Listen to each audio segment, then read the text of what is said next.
What's up, all my fishes in the sea? Thanks for tuning in to the Fishbowl. I'm your host, Sam Fish, and today's guest is Jack Horner from the critically acclaimed UK psychedelic rock band, The Dirt. We talk about music, film, and his newly released album, Monkey Punch, with the hit single, Chaos. Tune in and check it out.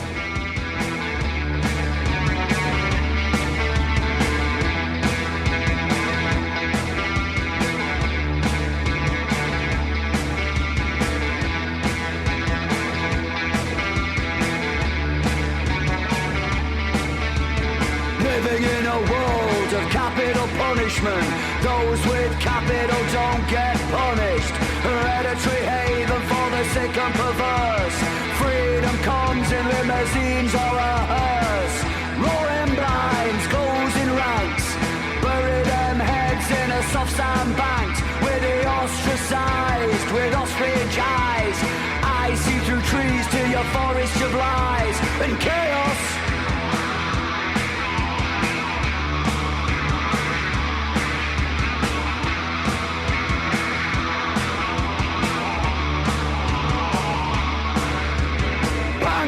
Billionaires bury the bullions, passing the buck to us working minions. Low-hanging fruit that we won in a raffle.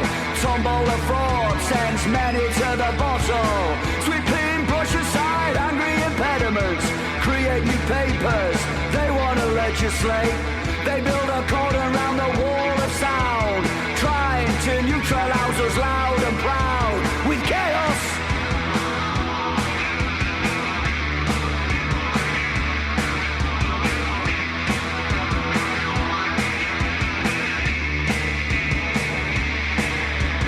Lunatics with leverage send the cryptic clues. Scratch your backs, chaos ensues. Colorblind, blinkered view. Scoreless draw where your goalposts move. They move, move, move, move. They move. They move them for chaos.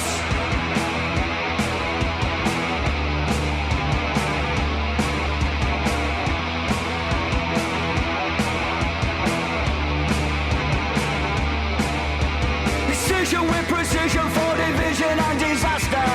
Poisoning minds, corrupt and conquer. Pathetic performing a cardboard cabaret. Hanging us to dry in their Monday matinee. Betrayed, beaten, plea-bargaining idiots. Rambling and reasoning with cold conspirators. We're shouted, saturated in shivering guilt. My loyalty lies in libertarians' landfill. No chaos.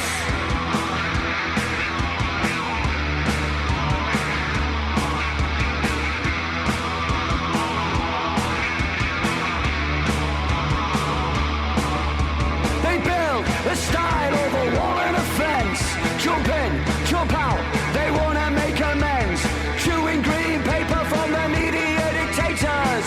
Payment protection in the mouths of spectators. Churchillian chants, hymn-sheet songs.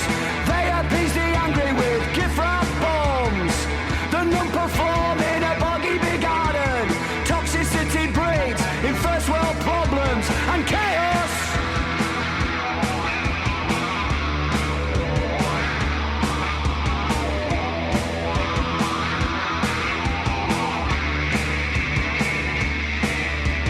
Lunatics with leverage send the cryptic clues. Scratch the backs, chaos ensues. Colorblind, blinkered view. Scoreless draw, goalposts move. They move, move, move, move. They move. They move them for chaos. For chaos. They move them for chaos.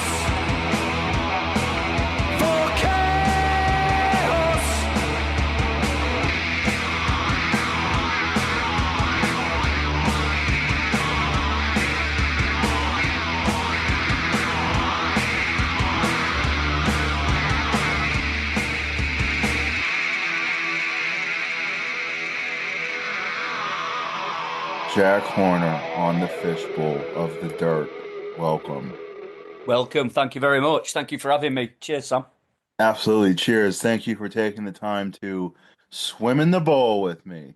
Yeah, that's it. Yeah, that's great. Little fish in a big ocean, eh? Yeah, yeah, you know. Yeah, Just that's what swimming on by, swimming upstream, you know. that's it. Got to do our little bit.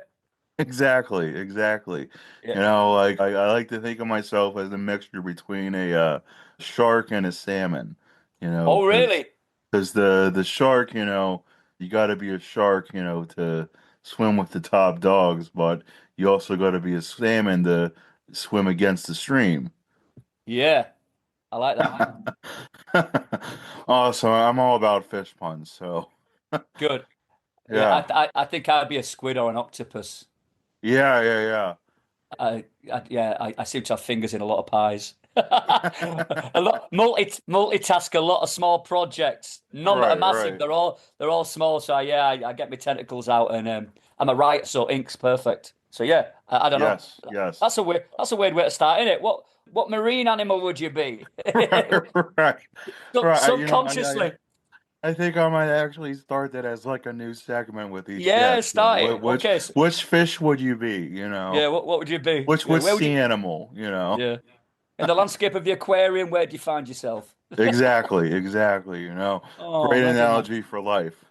Yeah, isn't it? Yeah, just take us all under the water and say, where would you survive in this totally new landscape? Right, right. And the greatest thing about the ocean is, there's plenty of fish in the sea. There is plenty of fish in the sea, yeah. There's room for everyone, you Yeah, there know? is. Exactly. Except with this crazy world we live in, which, by the way, I've listened to Monkey Punch a couple of times now.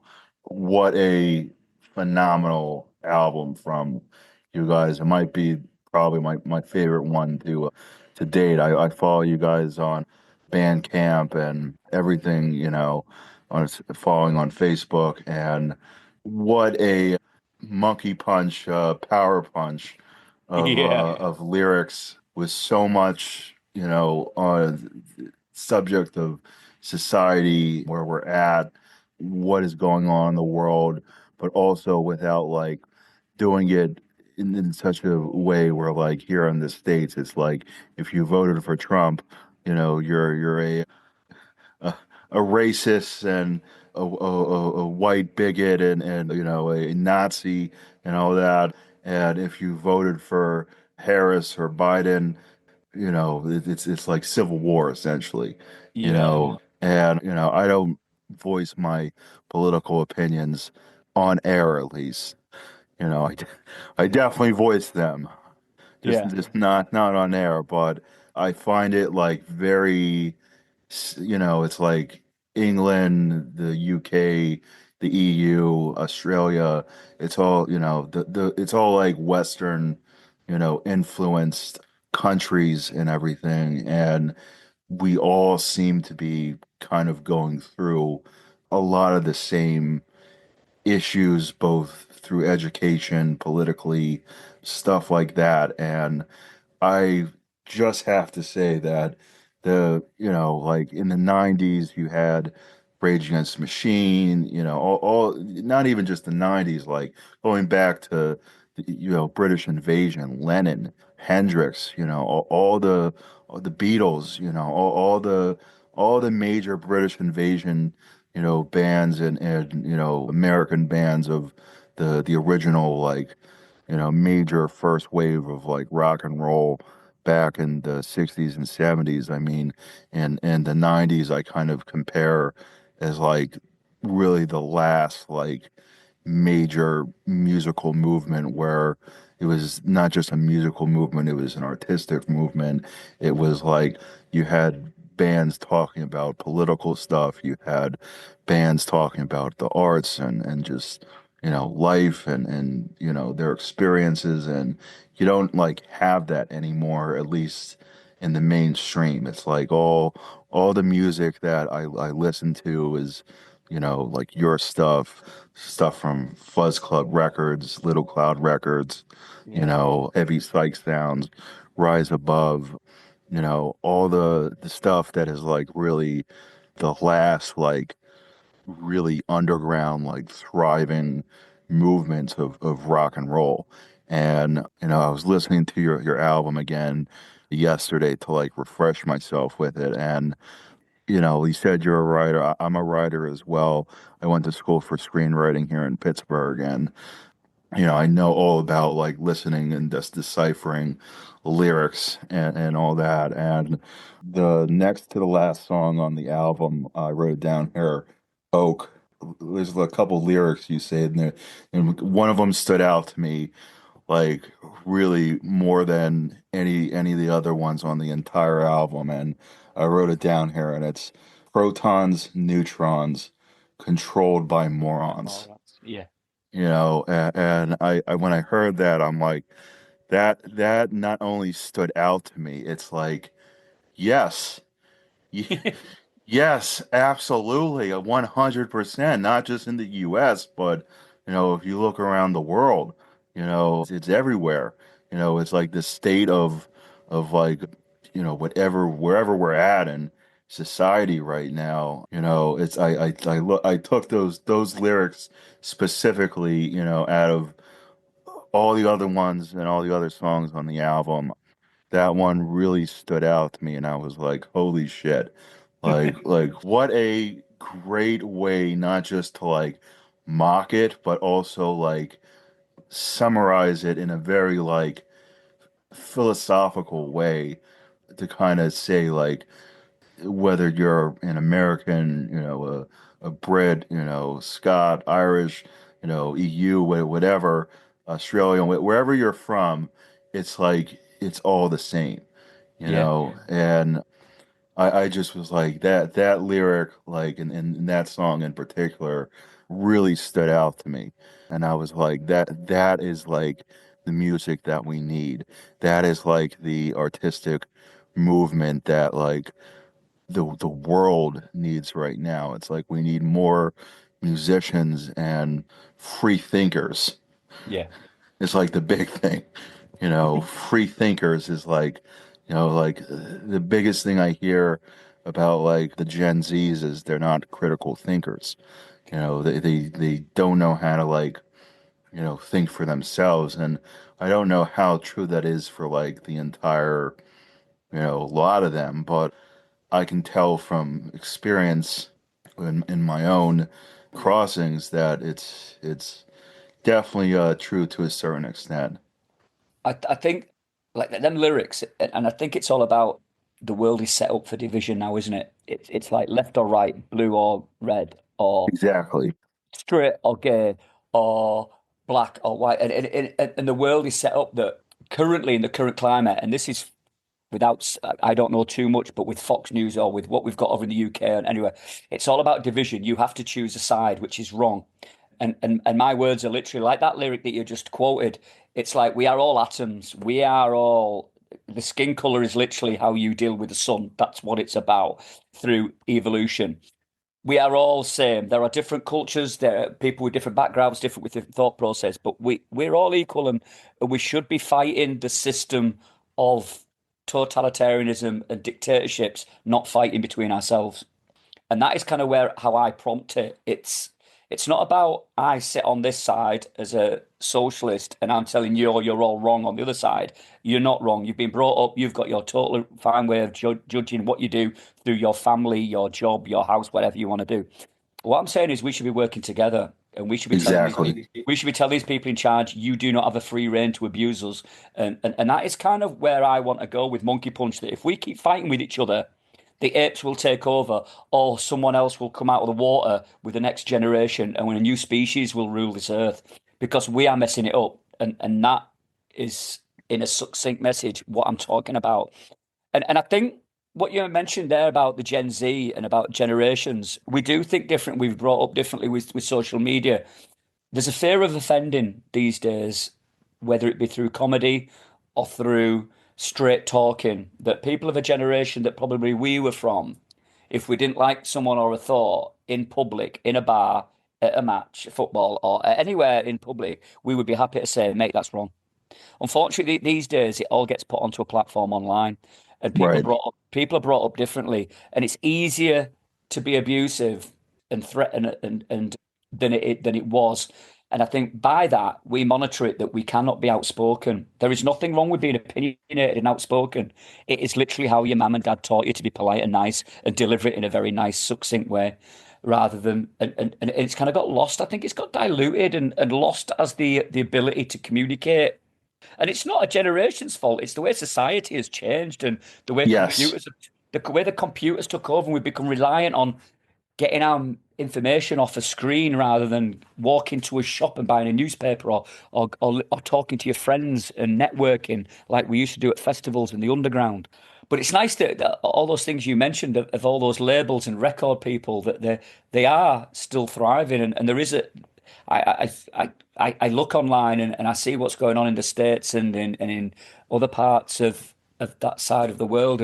And with my wife being Japanese, there is a thriving underground and there is a thriving subculture.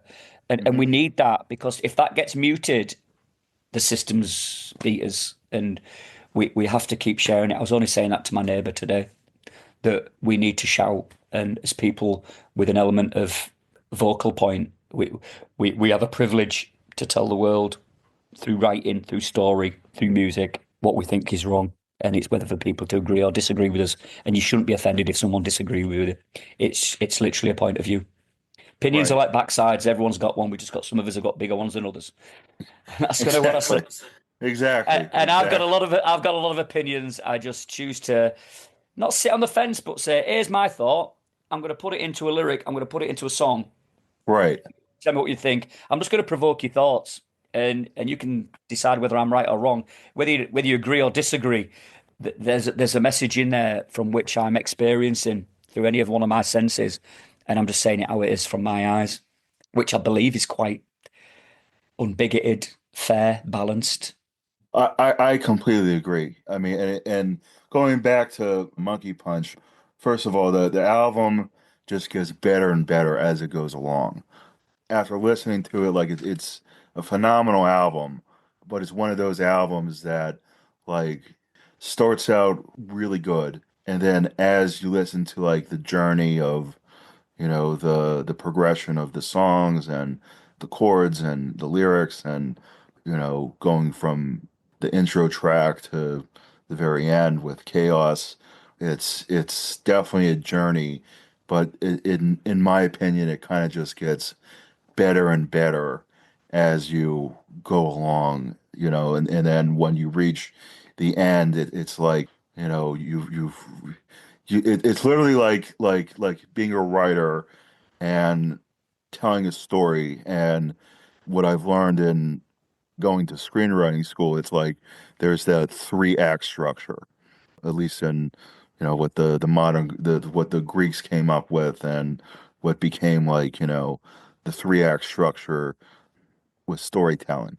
And the album for sure has that like beginning act, the Yeah. mid act, Mhm. and the final act.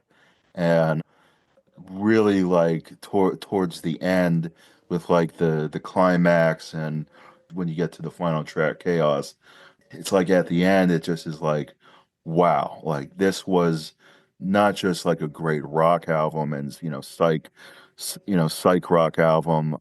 It was literally like, I listened to a lot of stuff that Jason Shaw, produces and all the bands Great boy. that, Yeah. I mean, in my opinion, he's one of like the last great, not just musicians, but like producers and, Yeah.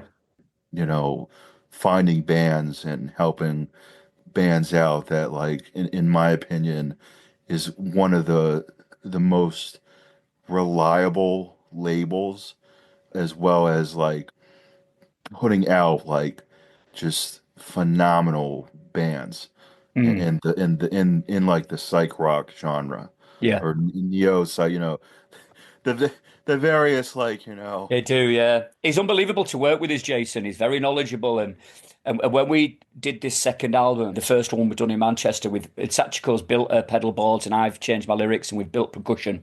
And when we decided, we said Jason was one of the only people we wanted to work with because his guitar, he's a pedal head. He's worked with bands that have then gone on to Fuzz Club. He works with friends of ours, Helicon. And literally, we went, Jason's the one. he's going to get our music and he's going to help us produce something which is going to be wholesome and is going to get the best out of what Sachiko produces through her pedals. And we were right in the end, and it was great. He's become a good friend, and his techniques were really good. And he was shocked at first when I said we could do an album in 2 days, and he was like, "Really?" I was like, "Okay." So we went up and we did it in 2 days. Oh, Because wow. because we record it all live and we don't have a drummer and there's only two of us, so we do 2 or 3 takes, decide the best on our scratch vocals, and then I'll just go raw down a mic and put the vocals on in the last afternoon. And he was like, "Wow, I've never done an album in 2 days." And then we went out for dinner, and then it was like, "Wow, there we go." But let's hear what it sounds like when it's mixed. And we were just amazed at what he came up with. It was just wow. But it still transposes to live because we are a live band and there is only Mhm. two of us. There is nowhere to hide. We are literally guitars, percussion, vocals.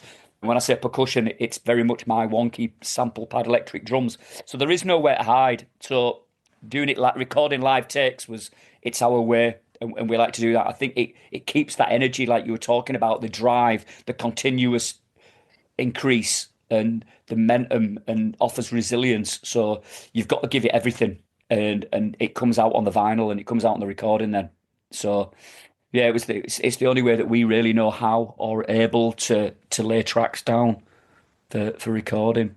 It's a nice way of doing it. It's organic. It keeps the energy Yeah. going. Some bands sound better studio, and when you see them live, it's like, I like the studio stuff better. And then there's musicians that you simply cannot contain what, like I mean, I don't know what the right word, like the essence, the Yeah, drive, the spirit of what the band is, like going back to Hendrix, yeah.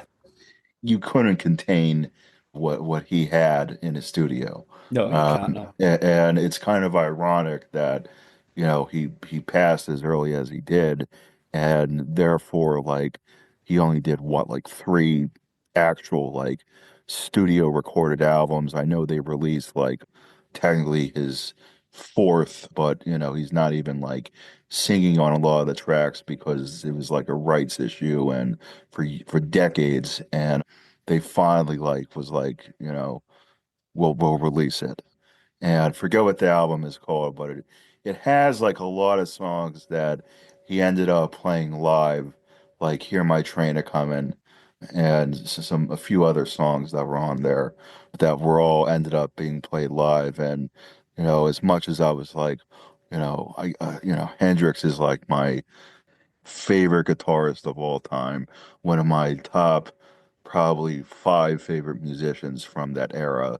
Mhm. And as much as I was excited to listen to the album, and I did as soon as it came out and listened to its entirety the whole way through, I was like, this is I guess I like that they, you know, put it together to release it, but Mhm. like I think I would have preferred if I was alive back when Mhm. he was thriving to hear this, and then maybe they could have added vocals in or something, because a lot of the tracks it's just like instrumentals, because it's like he wasn't alive, he passed before they could lay down the vocals for all the tracks.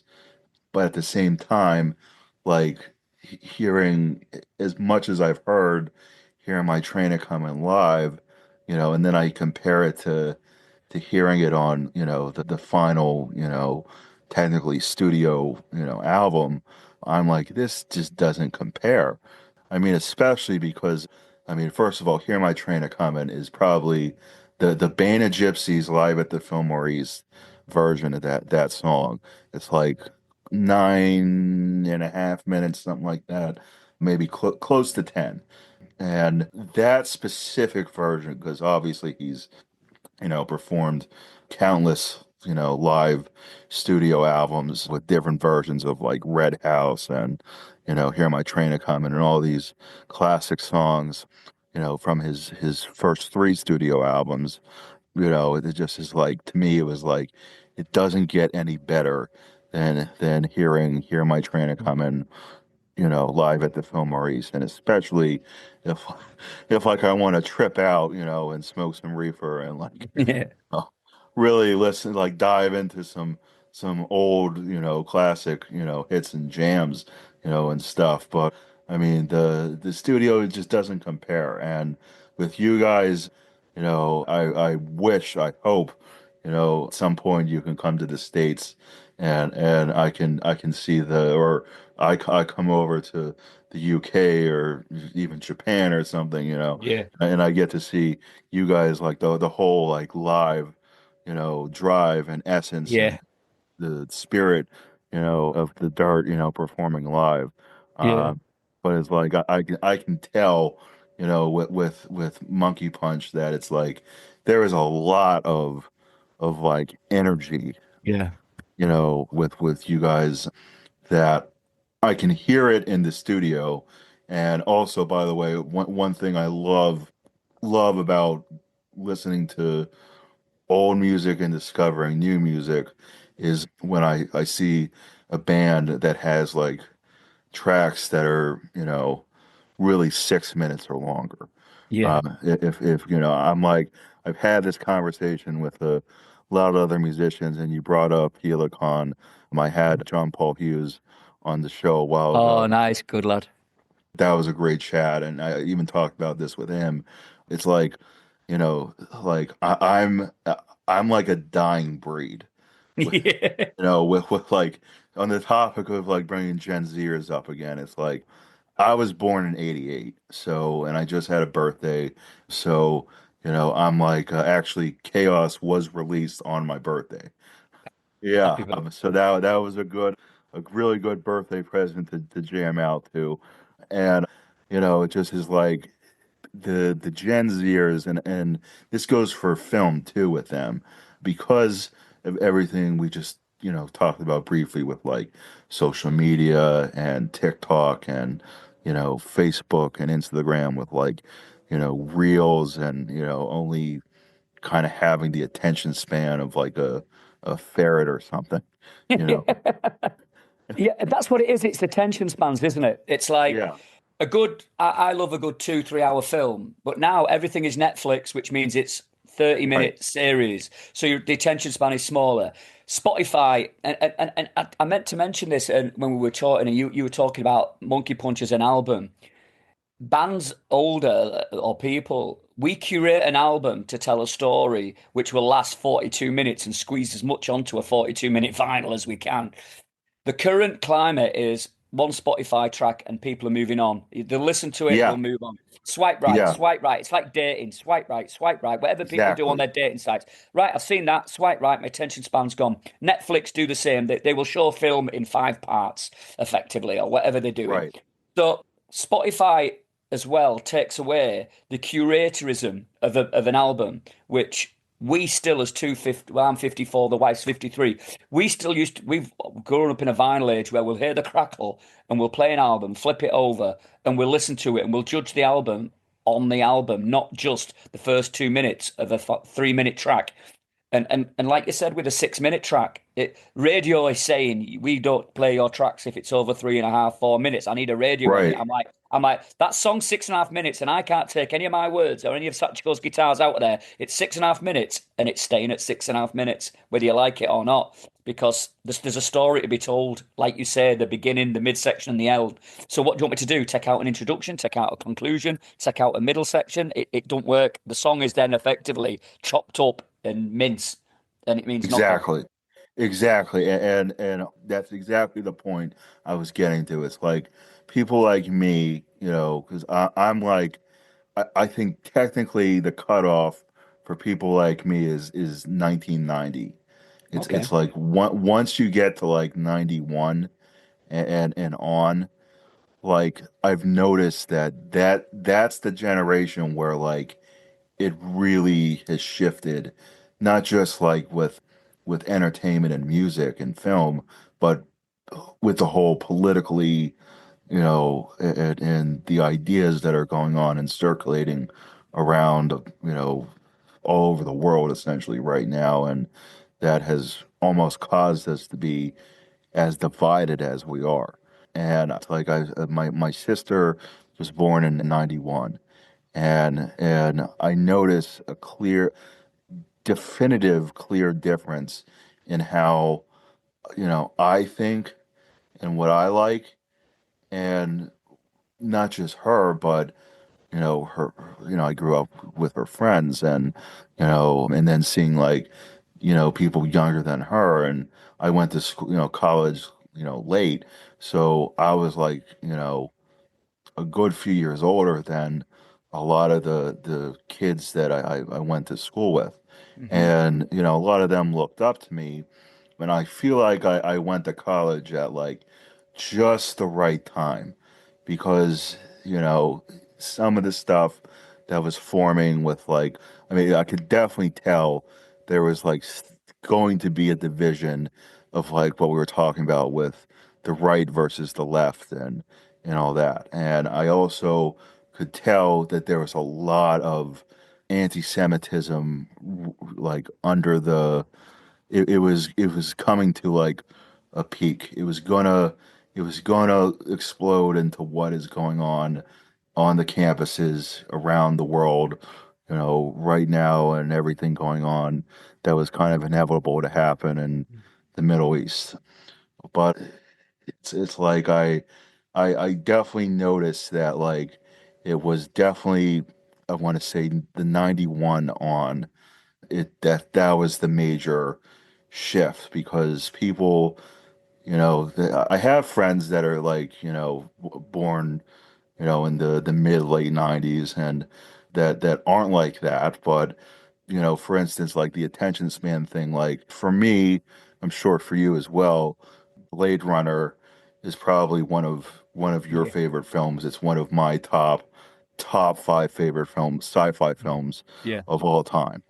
I've had conversations with, I'm just turned 37. I've had conversations with younger, kids that are young adults that are like, I guess, just turning 30, or, like late 20s. And, they asked me, in fact, I dated a girl who was like in her mid 20s, and she, the first night we were hanging out, and she was like really into movies and stuff, and she was like, you don't like Blade Runner, do you? I was like, yeah, I like Blade Runner. It's like one of my top five favorite Yeah. films, sci-fi films of all time. And she literally went like, oh, you're one of those. Yeah, One and, of the, and one of those. one Right. of Okay. those. And I said, well, I'm thinking to myself, okay, well, that kind of ends, you know, That's it. that's the end of that. And then Yeah. he, Thank God we found this one out on the right, first date and not a year right, later. right, Yeah. but like, and then I started like asking, other people, just, at various jobs I've worked, and, just at conventions and stuff. And it's like, they all, that whole, it's actually more, I want to say, like the mid to late '90s to the 2000s kids that are now like in their, turning 21, and, Yeah. Jesus, like technically 25, if we would go there, but it's kind of Yeah. crazy to think. But I think this um, has this has got a lot to do with the millennia shift, hasn't it? Where we all thought yeah, the world was going to end. It didn't right, end. It just that line, the world changed, I think. And people that were, like you said, born in who turned into their double figure pre-teens, prepubescent, that were just in right, the shift of the millennia. They were brought up once they got into post-pubescent age. The internet just dropped on their lap whilst they were developing as adults, and it's like this huge thing just suddenly landed on their lap and their world just exploded open. Whereas I tentatively went around the internet going, "Oh, this is a foreign thing to me. This is alien. I don't right, trust it." It took me years to do internet banking. It took me years to have a card. It took me years to go into social media properly. I'm like treading very slowly, and I think with trepidation, and I think we did that.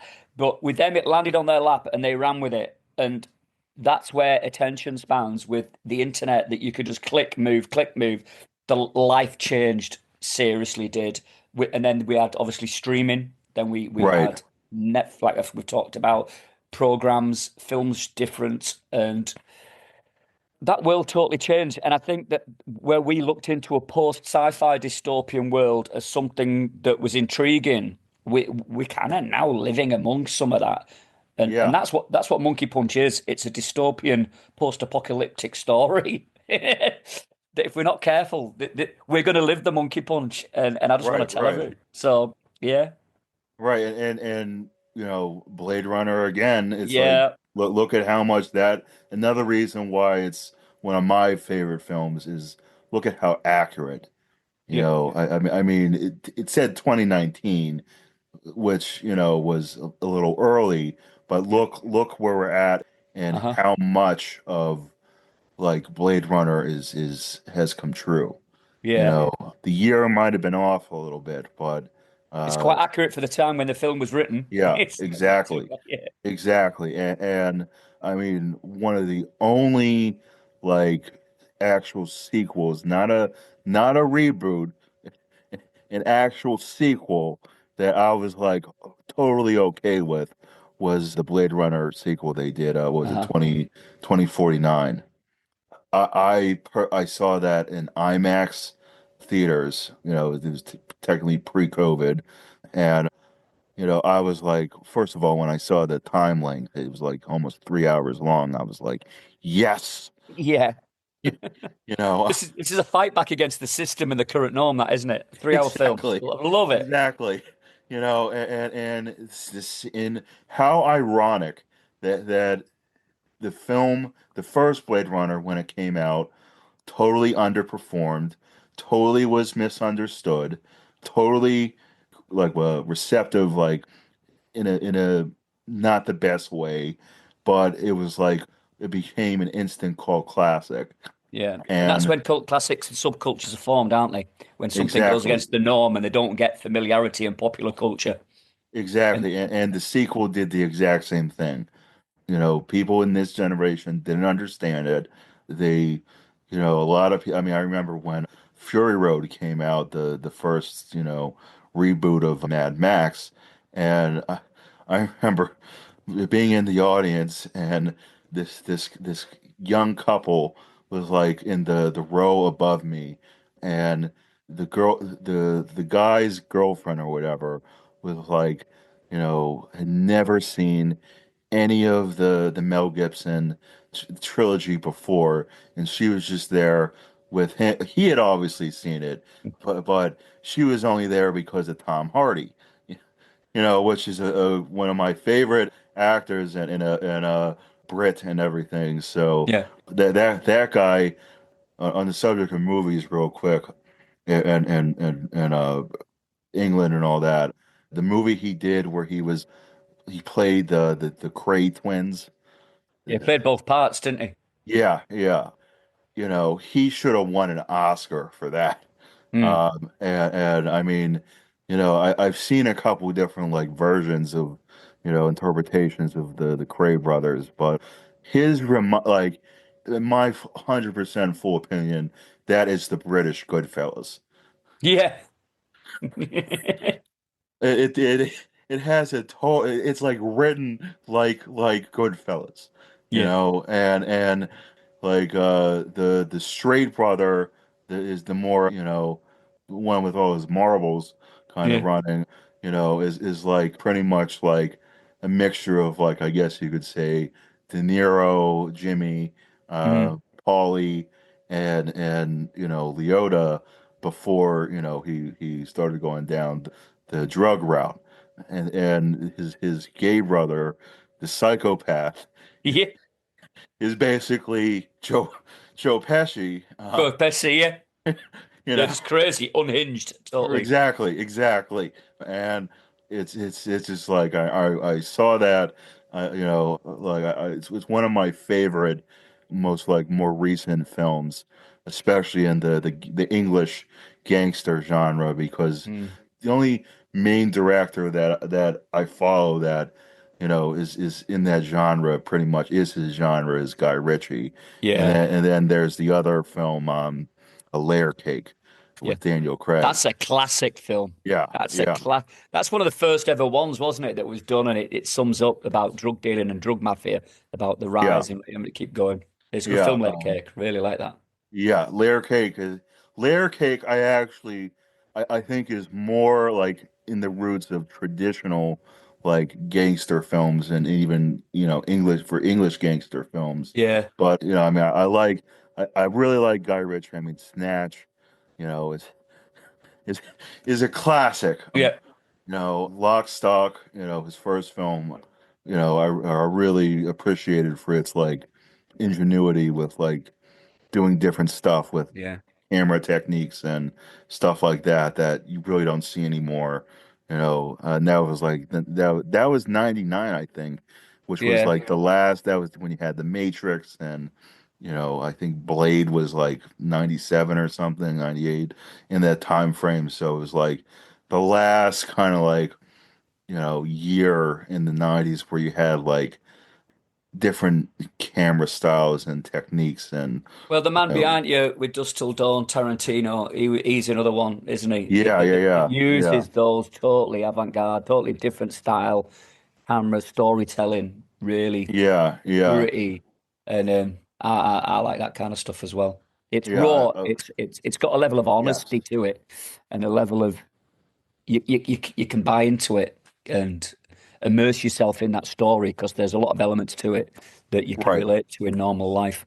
Right. Having Dusk Till Dawn about going to a titty twister and meet a lot of vampires, but it's like, and the first Dusk Till Dawn is one of my all-time favorite vampire films and horror films. I mean, the collaboration between Tarantino rewriting the script and Rodriguez, directing it, and having that like Texas, bring up, people are from Texas and the West with like us when they have that writing style and like shooting style that's specifically you could only be from like the West to kind of have that like, I'm trying to find the right word. It's not look, but maybe like vibe and like it's got a certain aesthetic, hasn't it? Yes, that's it. That's it. Yeah. That someone from like the East Coast, like it wouldn't be the same. Like if you're like Martin Scorsese couldn't do a Western as good as like someone who was a filmmaker from the West. Because he's really good. He's from New York, so like in all his movies for the most part take place in New York, and rightfully so, because that's what he knows.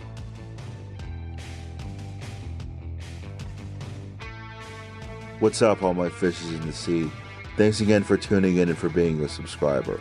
Your continued support means a lot.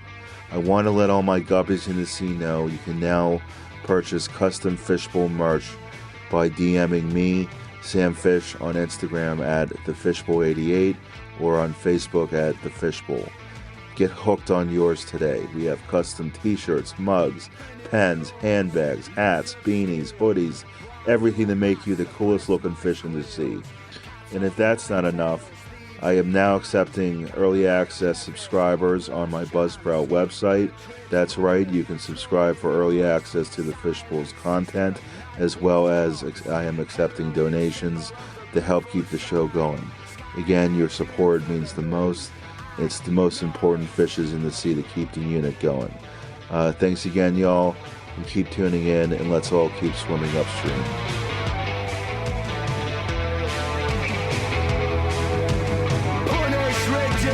Set me free, solitary state penitentiary. Brand my left arm, stone cold floor.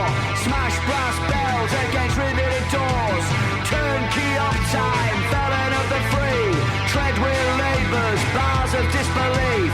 Barricaded wall, barbed wire fence. Sandstone halls, critically condemned.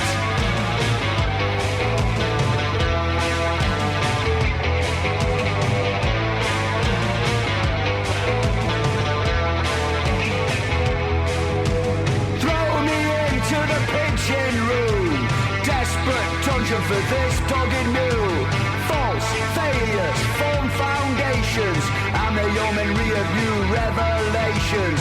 Turn the key, turn the key. Life sentence, 3 cycles complete. I jumped a bar to forge the freedom.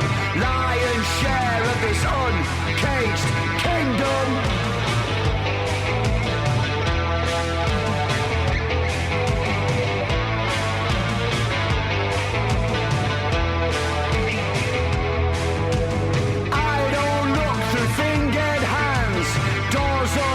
With a battering ram, debtor crew to the sordid system. Trojan horse completes its mission. I don't deal in grape and grave. I fall, I float among crashing waves. Debtor crew tests my sanity. Lessons learned, you cannot